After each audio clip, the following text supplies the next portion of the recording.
S Bumrah ஒரு legend bowler ஆகலாம், but அவரும் பேட்டிங் ஆனுங்க. டீம் சுச்சுவேஷன் ஏற்ற மாதிரி இந்தியன் பவுலர்ஸ் பவுலிங் பண்ணவும் தெரில, பேட்டிங் ஆனவும் தெரில. One of the best test match, one of the worst test match. Welcome back to gully cricketer. One of the best test match, one of the worst test match, one of the attacking test மேட்ச்னு சொல்லி 3 பாட்டாக பிரிக்கலாங்க.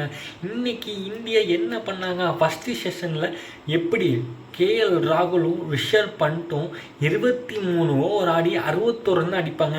Test கிரிக்கெட்டுக்கான டெஃபனிஷனை கொடுத்தாங்க.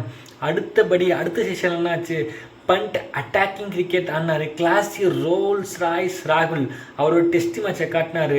நல்ல செஷனை அமைச்சு கொடுத்தாங்க. இந்தியாவுக்கு one of the best இன்னிங்ஸாக இருக்குன்னு சொல்லி அப்படின்னு செட் பண்ணி கொடுத்தாங்க. But final session one of the worst test கிரிக்கெட்டுன்னு சொல்லி முடிக்கலாம். என்னங்க பண்ணுறது, இந்தியன் பவுலர்ஸ் பவுலிங் பண்ணவும் தெரில, பேட்டிங் பண்ணவும் தெரில. மற்ற டீம்லாம் எடுத்து பாருங்களேன், ரபாடாவாக இருக்கட்டும், ஹெர்சல்வுட்டாக இருக்கட்டும், மிச்சில் ஸ்டார்க்காக இருக்கட்டும், சவுத்தியாக இருக்கட்டும், ஸ்ரீலங்கன் பவுலர்ஸ் கூட ரன் அடிக்கிறாங்க. இந்தியன் பவுலர்ஸுக்கு எங்க இது தெரிய மாட்டேங்குது. 333க்கு 5 விக்கெட்டுங்க.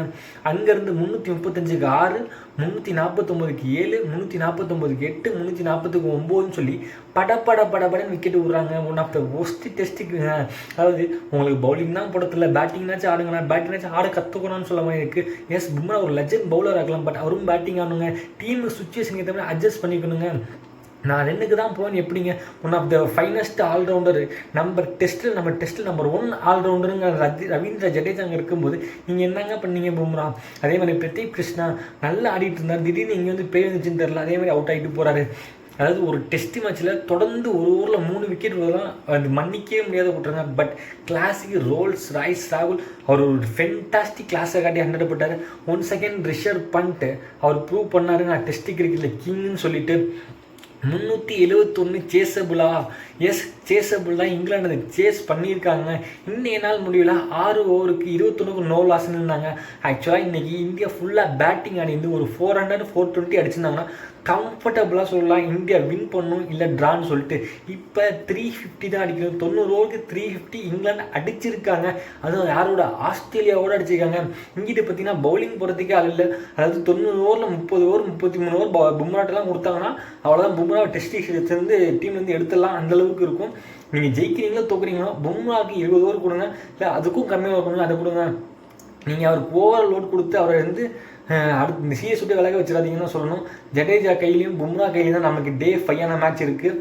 பொறுத்து வந்து பார்ப்போம் என்ன நடக்குன்னு சொல்லிட்டு. அவங்க இதில் ரூட் இருக்காங்க, ப்ரூக் இருக்கார், கிராலி இருக்கார், பென்டகட் இருக்கார், எல்லாம் இருக்காங்க. பட் இந்தியன் டீம் மாதிரி படன்னு விக்கெட் ஒரு ஆள் அவங்க கிடையாது.